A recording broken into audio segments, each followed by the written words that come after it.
Se no século XVII surgiu a reação liberal ao Estado absolutista, o século XIX vai trazer a reação social, ou socialista naquele caso, ao Estado liberal. Eu não vou entrar no mérito aqui da distinção entre a ideologia socialista e a ideologia social. Se você quiser ter mais informações, clica aqui nesse link para ver um outro vídeo meu, ou na descrição aqui desse vídeo, no qual eu falo sobre o surgimento dessa ideologia social propriamente dita.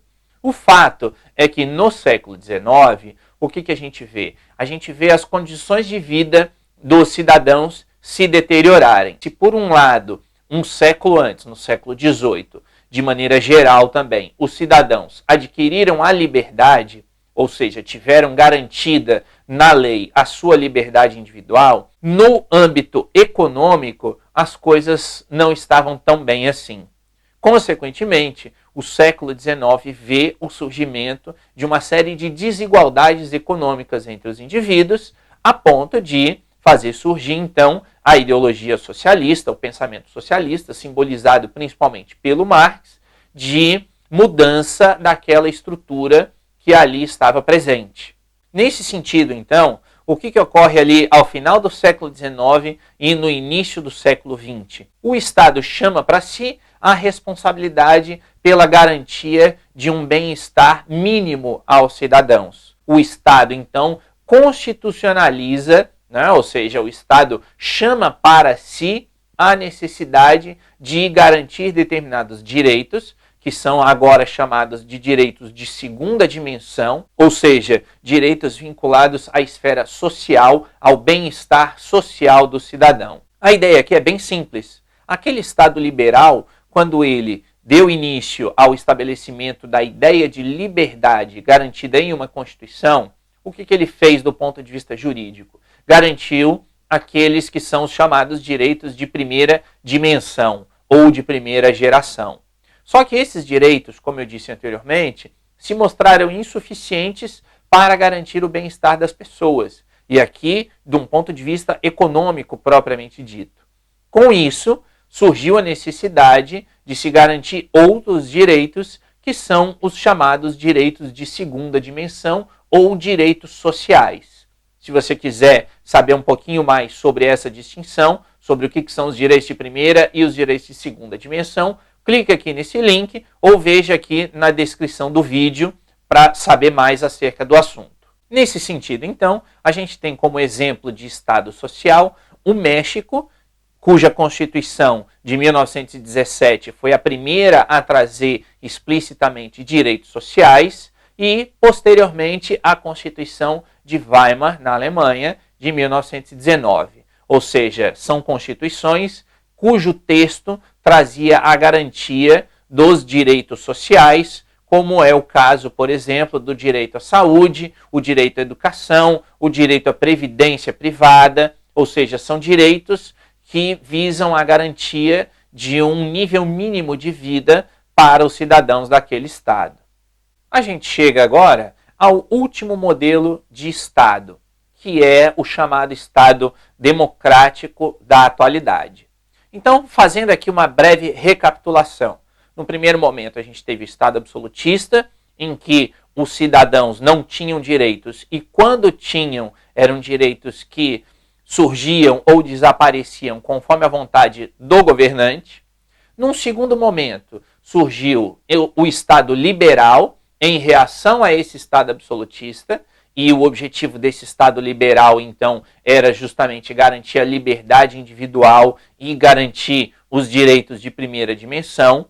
Em seguida, surgiu o chamado Estado social, cujo objetivo era a garantia de direitos sociais para buscar acabar ou ao menos diminuir a desigualdade econômica que havia sido causada pela própria estrutura do Estado liberal que havia lhe precedido.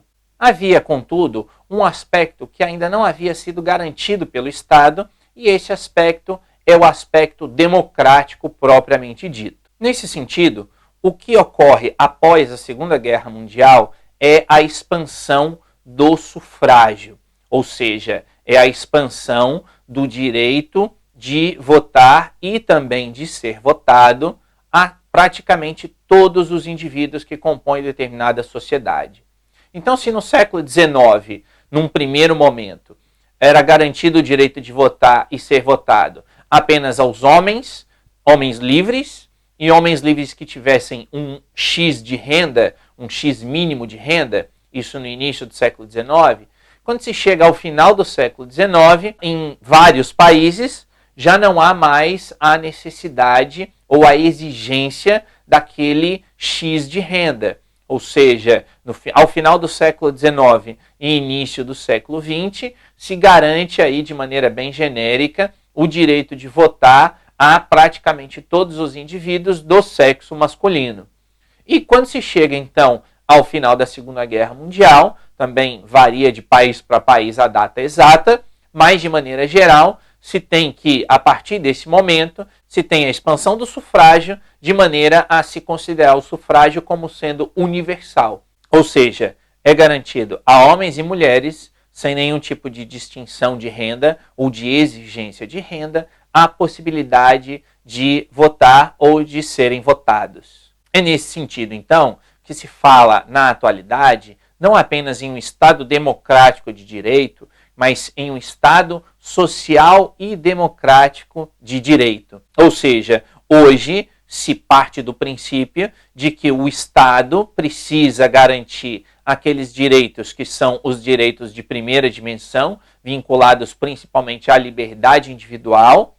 O Estado precisa garantir um nível mínimo de bem-estar social por meio de políticas públicas ou por meio de direitos sociais propriamente ditos.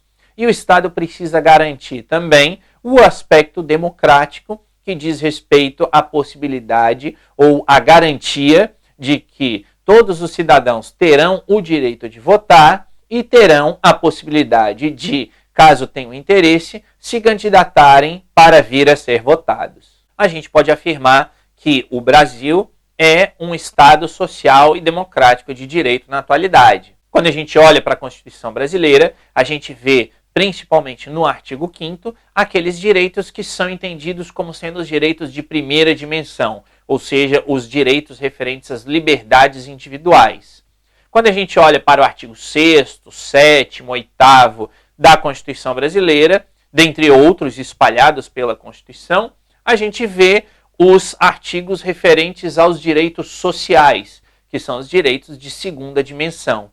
E a gente vê ali no artigo 14, no artigo 15 e no artigo 17 os direitos referentes ao aspecto democrático, ou seja, o direito de votar e o direito a ser votado, concretizando então esta ideia de um Estado social e democrático de direito. É claro que a gente pode fazer críticas à efetividade desses direitos, ou seja, é claro que a gente pode parar e fazer a seguinte pergunta: esses direitos que estão na Constituição brasileira, ou que, de uma forma ou de outra, estão nas constituições daqueles países que se enquadram nesse modelo ocidental de Estado, esses direitos, eles se concretizam na prática? Ou seja, o cidadão pode efetivamente exercer esses direitos? E isso é um questionamento extremamente válido, mas não vai ser o objetivo aqui nesse vídeo. Quer dizer, nesse vídeo o meu objetivo é justamente mostrar essa evolução histórica, essas características desses modelos de Estado e mostrar que, ao menos do ponto de vista formal, o Brasil atual, bem como eu disse anteriormente, os outros países que seguem essa matriz ocidental, são países que, então, formalmente, são estados sociais democráticos de direito. Agora, eu deixo aqui para vocês esse questionamento. Qual é a opinião de vocês acerca da efetividade desses direitos, especialmente aí no caso brasileiro? Que sugestões vocês têm para que esses direitos efetivamente se concretizem? Vamos debater acerca desse assunto. Deixem aí os seus comentários para que eu possa, num outro vídeo, fazer aí a análise prática ou fática da efetividade desses direitos na vida do cidadão brasileiro. É isso, pessoal. Espero que vocês tenham gostado desse vídeo. Deixem aí as suas críticas, as suas sugestões de temas para os próximos vídeos. Não se esqueçam de compartilhar o vídeo e de assinar o canal, Fico muito agradecido por isso. Valeu, pessoal. Obrigado e até a próxima.